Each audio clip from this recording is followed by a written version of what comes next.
All right. Hi, everyone. This is Pastor Mary from First United Methodist. I am here with Del May, Cheyenne West, and Michaela and Nathaniel DeLong. We are going to do a video today on what it's like to be a young adult and a Christian. Just so you all know, everyone on this screen is either a millennial or a Generation Z. So we're all under 35 years old. And one of the things with our generation that they're starting to see statistically is that we are very spiritual as a generation statistically, but we're not exactly interested in organized religion. So we're going to talk about what it's like to be a young adult who's involved in organized religion. And my dog, just for our viewers, one of my dogs is out, so I'm sure he will interrupt us at one point or another, but he's friendly and he likes to say hi, so I'm sure you'll hear from him at some point. I have a few questions that I made up for us, and we'll just kind of start with that, and you can answer in whatever order you want to. It doesn't matter, and we'll just see where the conversation goes. So the first one I have is, do you have many friends who go to church on a regular basis? I would say, well, I wouldn't say I have more friends than not that do. I don't know. I have equal. I have a lot of church friends that I grew up with, going to church with and doing church events, or just people that I've met at camps and stuff. But a lot of my really close friends aren't. So, yeah. Yeah, I think it's split for me too. A lot of my friends at college go, but as far as high school goes, I would say most of them don't. Mm-hmm. Yeah, that's what I would say. I definitely think that going to a Nazarene school kind of splits that kind of unevenly, but it's kind of surprising. When I started going to Olivet, I thought, everyone there goes to church, everyone has to go to church, and then you realize that people go to chapel because they have to, not necessarily because they want to. Mm-hmm. Yeah, and I mean, I would say I have I think most of my friends do go to church, but I would say my closest friends are the people that I've done life with the longest, that I've gone through life with the longest, and even if they didn't go to church, I think they would still be the closest friends that I have. Mm-hmm. But yeah, I would still say a majority of my friends do go to church still, though. I would say for me, as far as who I grew up with, I don't think any of my friends from high school or before go to church. I think it's just me. Same. And then, I went to a Christian college, and then I went to seminary. So obviously those people, the seminarians, almost all of them go to church. Most of them are pastors now, are in the same camp as me. But I kind of grew up in a bubble for a while there, going to a Christian college and then going straight to seminary from there. But pre-college, I don't think any, maybe one or two, but I'm not even sure they go on a regular basis. Yeah. So then, how do people react to you then when you tell them about the things you do at church or about your faith, or do you talk to them about your faith? A lot of my friends, when I told them that I chose to go to a Christian school, they knew that I was involved in church, but they were like, "Oh, I didn't know you were that Christian." And I was like, well, I don't know if that necessarily means that I'm that Christian, because you could be atheist and go to Olivet. So Yeah. Mm-hmm. I don't know, I guess I'm just taking another step in my faith, having an education around that, but I wouldn't necessarily say that I went there because I was that Christian.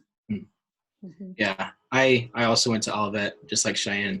And so I would say the reaction of people, at Olivet, when you say you're a Christian, it's not that surprising. It's okay, yeah, that makes sense.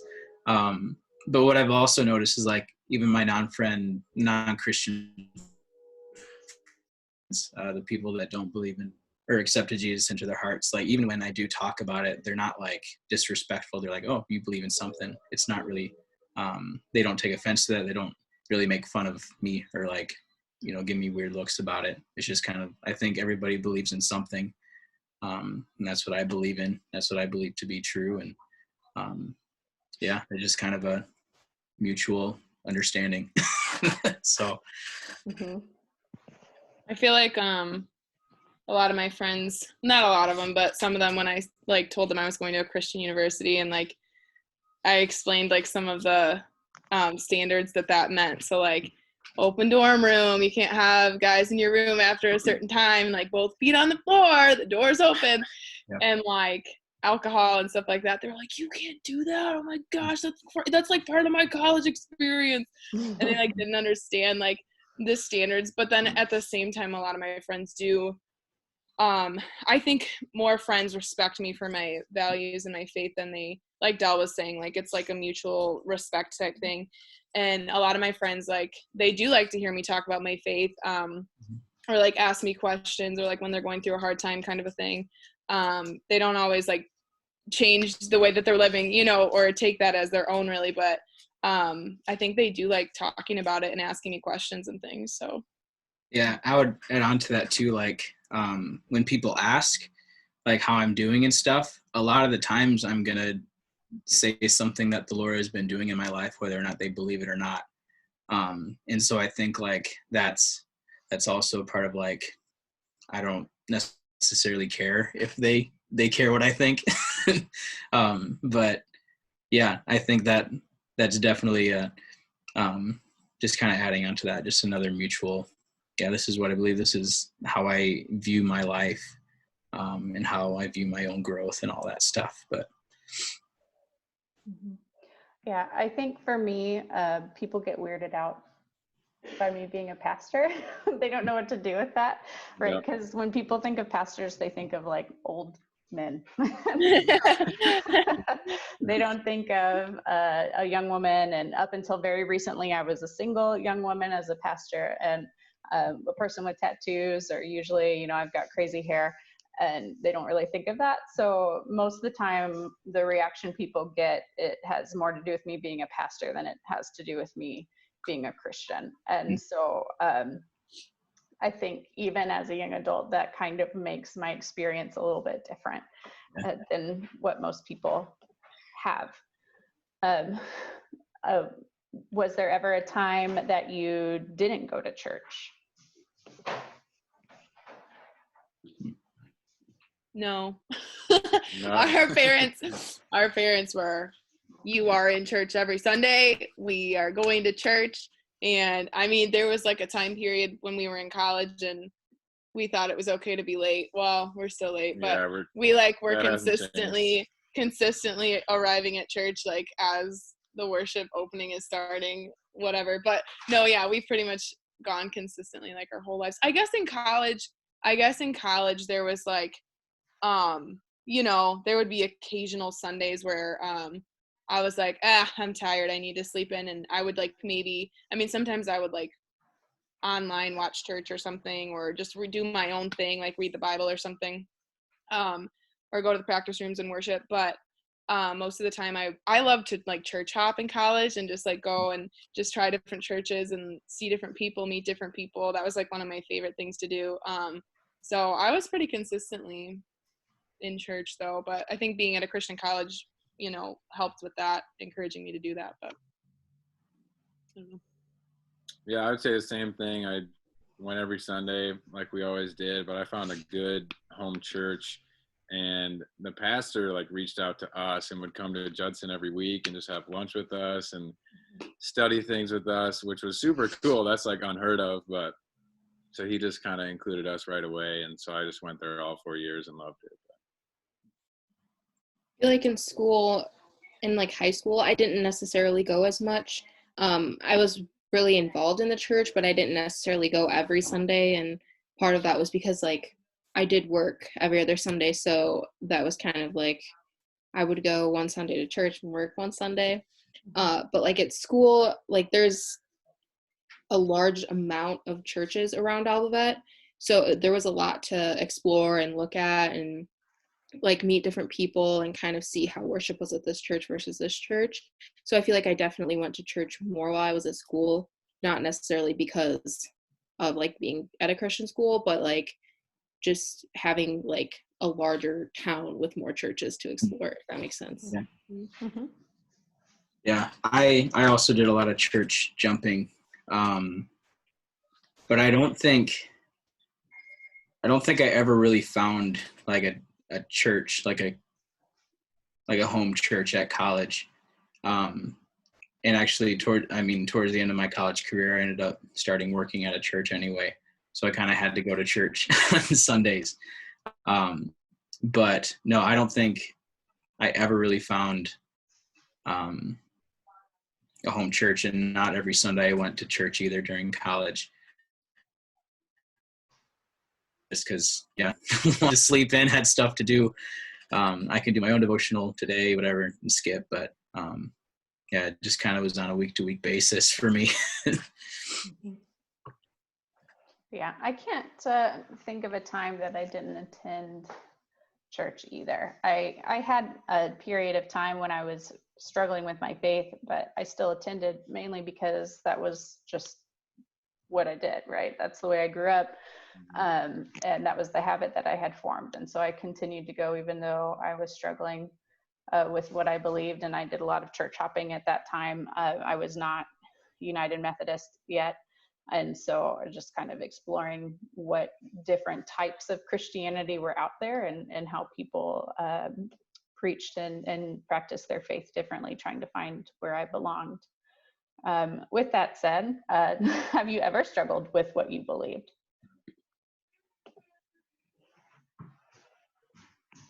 Definitely. I'm trying to think of like a certain example, like a certain time or like a certain example. I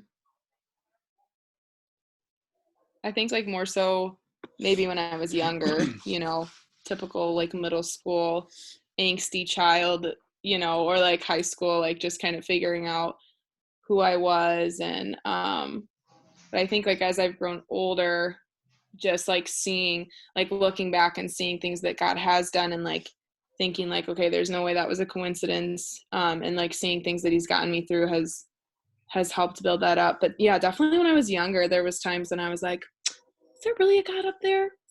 Why am I struggling right now? If there's a God up there, is he listening? Like, I don't think he's listening. Which I'm sure we all feel like that at different times, but yeah, I can't think of like an exact example or anything, but Yeah, I had a very dry season in college at one point of just doubting and questioning everything. But Michaela and I have talked about it, and one thing that like kind of gets me sometimes is like everybody thinks they're right, like everybody is convinced of something, and so then like just flipping the coin and being like, well, maybe I'm wrong. Like other people believe other things, and maybe I'm staking my whole life on the Bible, and like some people don't do that, and so it's like, holy crap. But then just coming back to the way we've been raised and what we truly believe, and I mean, you got to believe something. So, and I think it's like adding on to that, like it's so important to like find your own faith. Like I feel like when I was younger, I just everything that anybody told me at church, I believed. I was like, oh yeah. And like I was my parents' belief.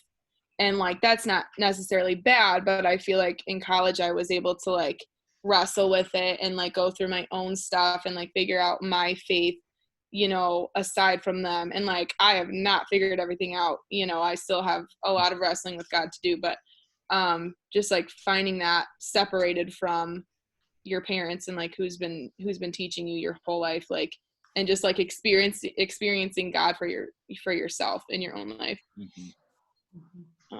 Goodness, college was a huge time of me wrestling with God.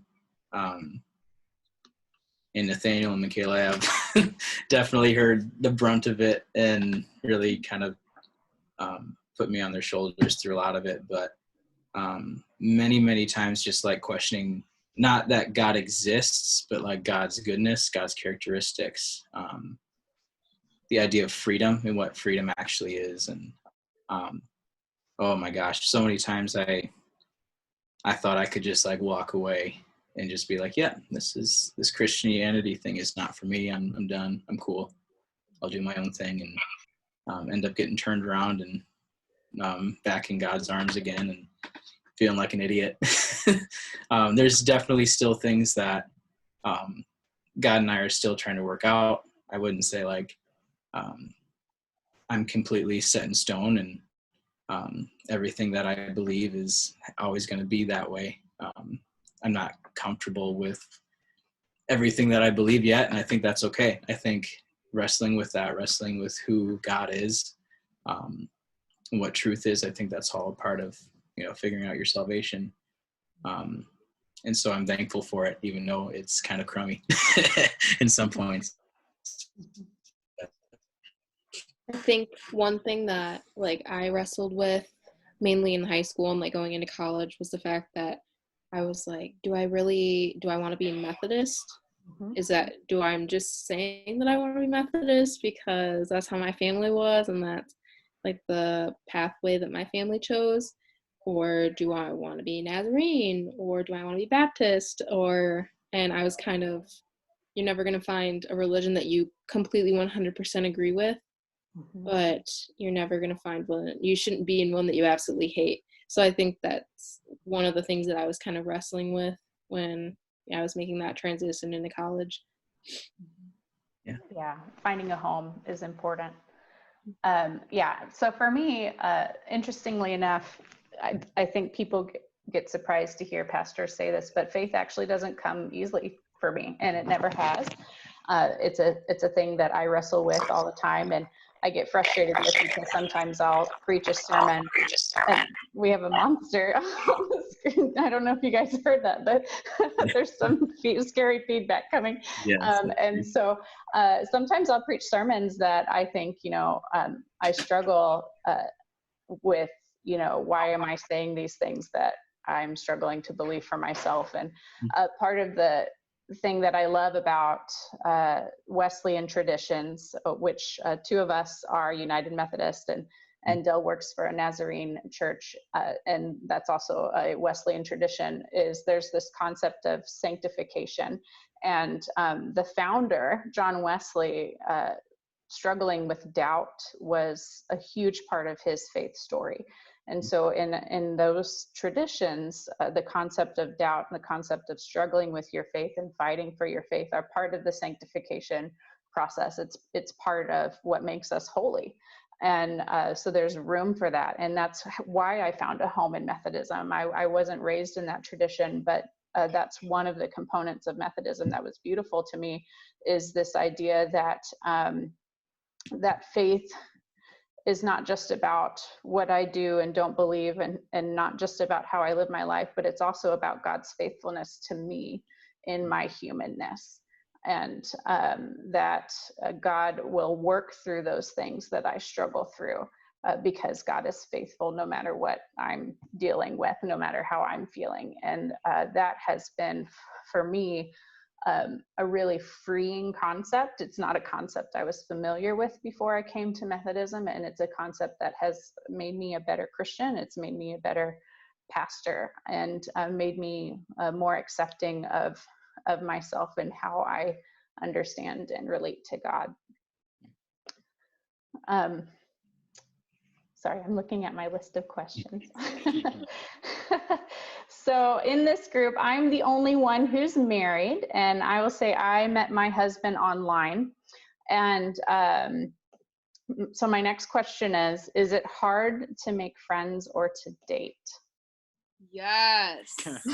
It's so difficult, Pastor Mary. Like, you just like, oh my goodness. Like, I have so many options, but they're not even options because they don't love Jesus. Like, it's so difficult. It's seriously so, or just even like people that like, especially in this age and like the social media age, like I could rant about this for an hour, but just like social media and things like that. It's like, it's easy to connect with people, but then at the same time it's not, because we're all looking for like the next best thing and people are shallow, and I don't know. It's so difficult. I'm holding out for that man. I think he's probably in a cave somewhere living under a rock.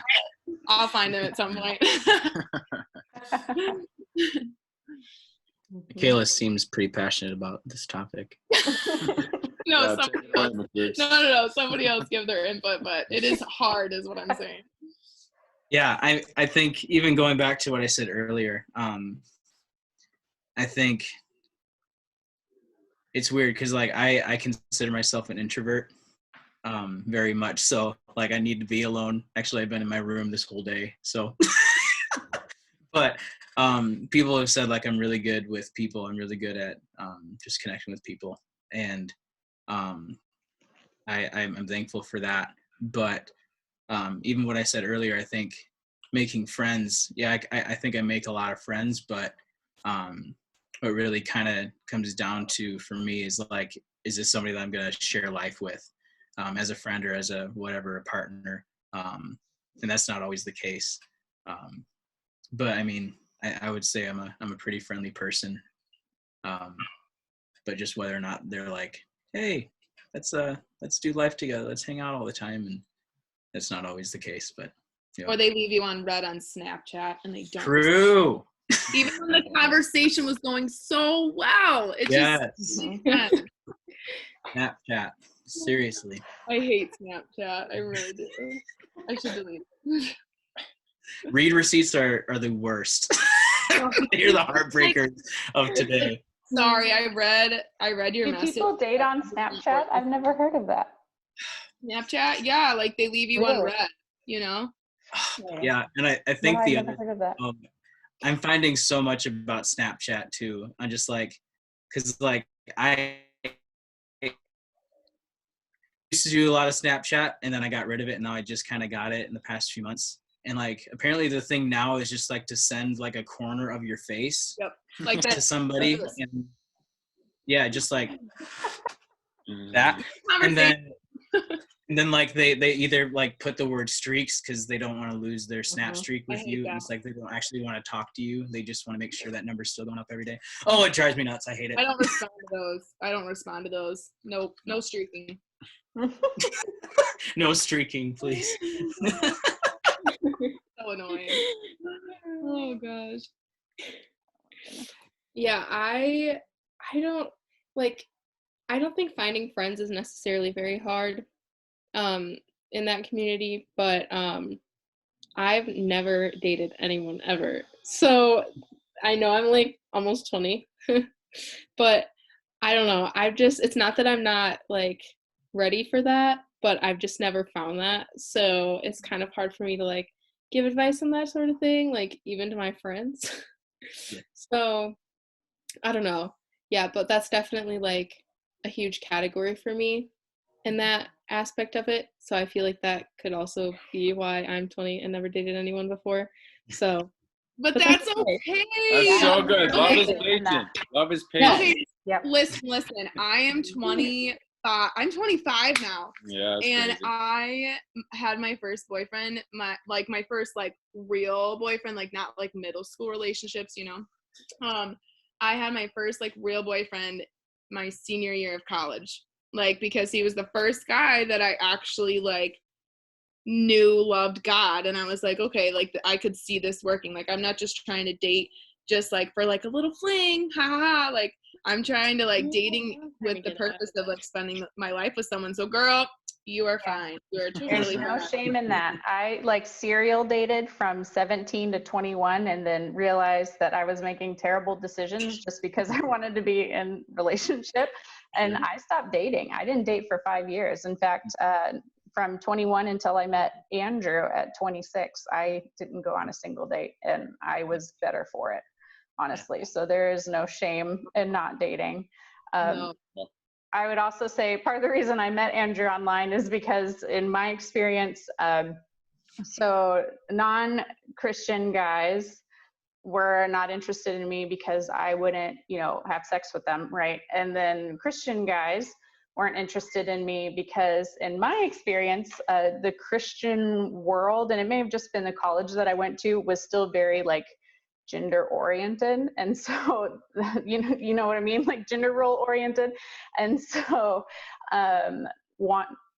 guys were not interested in a woman who was, wanting to go into ministry, who had a life that would mean moving around a lot. They wanted a wife that would take care of their kids, that would stay home, that would make less money than them. That's what they wanted in my experience with Christian men. And so I started dating online because in person I couldn't find a Christian guy that would let me be myself.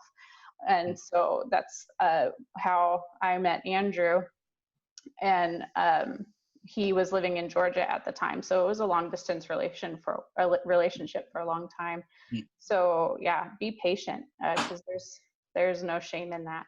And I have one last question, and I know that Nathaniel needs to go, so if we want to if I have to leave, I'll leave, but I'm good for now. Okay, I was gonna say we can let Nathaniel answer first if he wants to. My last question for us then is, why are you involved in church?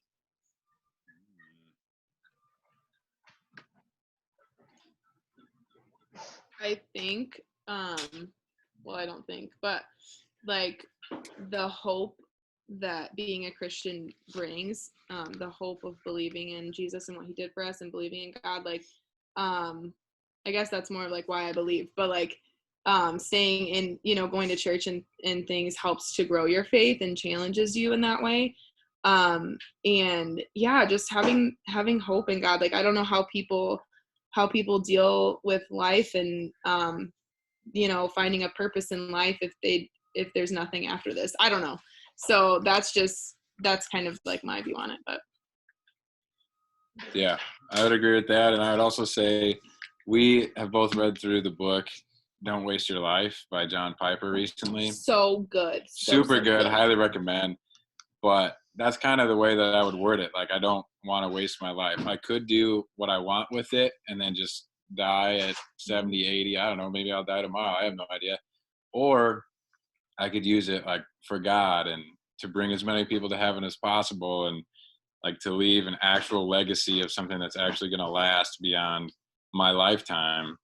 So I don't know. I've been thinking a lot about that and just not wasting it and using it for his glory and the fame of his name. And because you never know, you could die tomorrow. So.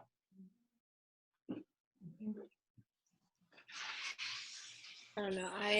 I definitely go to church for like the fellowship of it and the worship and just spreading the gospel in general. That's something that I really enjoy doing. Mission trips are one of my favorite things to do.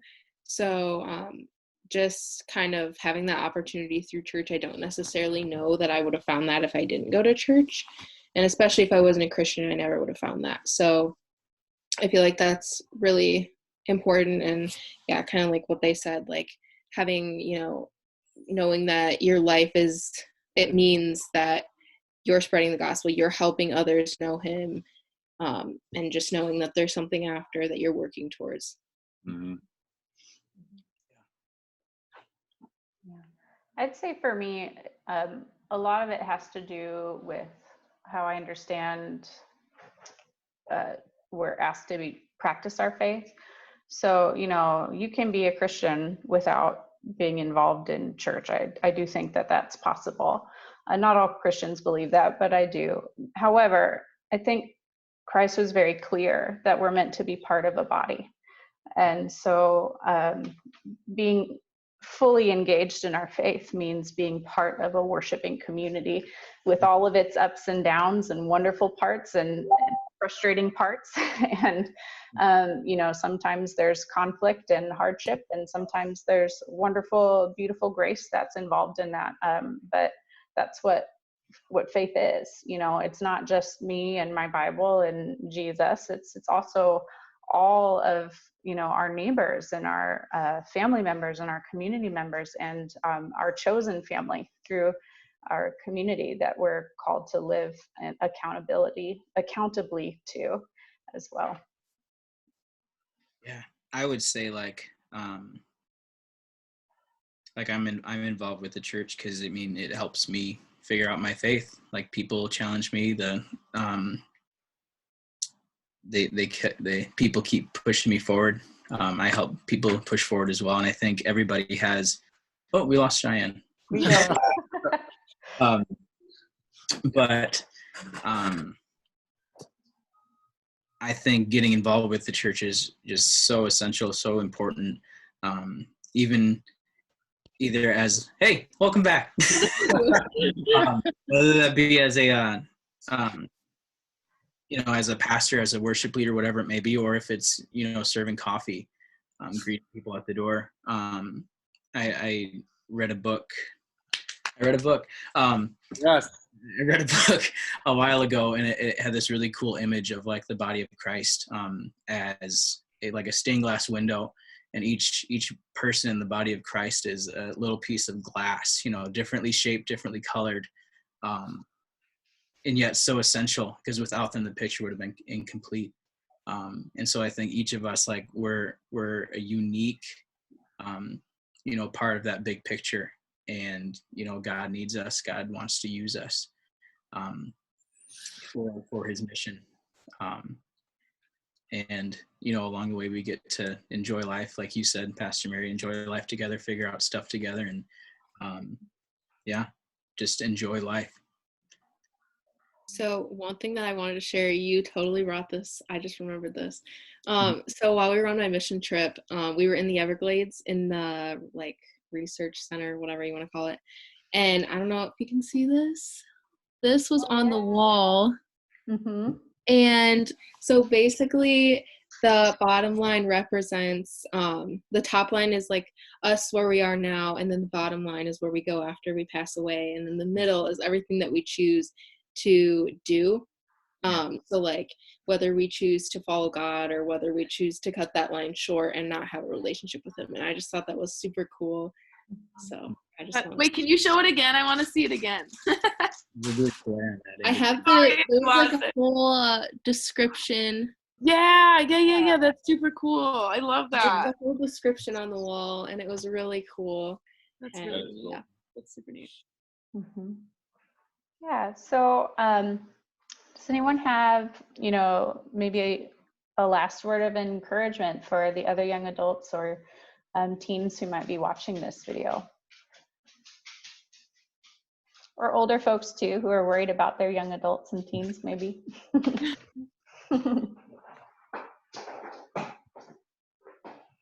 I would say, be patient, like what we were saying. And just even like, I know for me, like being in the Bible, being in the Word, actually making time with him every single day. For me, music is one of the ways I connect with him, but doing that on the daily, because there are some days when I get lazy and I don't do that. And I really do struggle when I don't do that. And sometimes I don't realize it until it's been a while. But yeah, just making him a priority and developing your relationship with him is super, super important at any age. Yeah, and kind of with that, I just read Forgotten God by Francis Chan, another great book. But he talks about your relationship with the Spirit. But he says that, like, when we pray for God's will for our life, it's not always the best way to pray. Like, we should pray for that because we want to know that. But a better way to pray is like, God, what is your will for me today? And just kind of asking the Spirit, like, what should I do today? And how can I serve you? And how can I listen to you today? And I thought that was super good. Like, God, what's your will for my life today? And just constantly like keeping in step with his Spirit. So I think Christianity is definitely something that you have to explore. It's not just something that you're born into or that you think you're born into. So I feel like if I kind of would have had someone there that was like, just explore it, my dude, and I would be like, okay. So I feel like that's just what a lot of like younger people need to hear, is that like it's okay to explore and not know. mm-hmm. Yeah, that's good. I think kind of going along with that, just like the exploring aspect of it is just like grace and more grace. As you figure it out, as you learn how to trust, as you learn how to, give your life to God and have grace for yourself.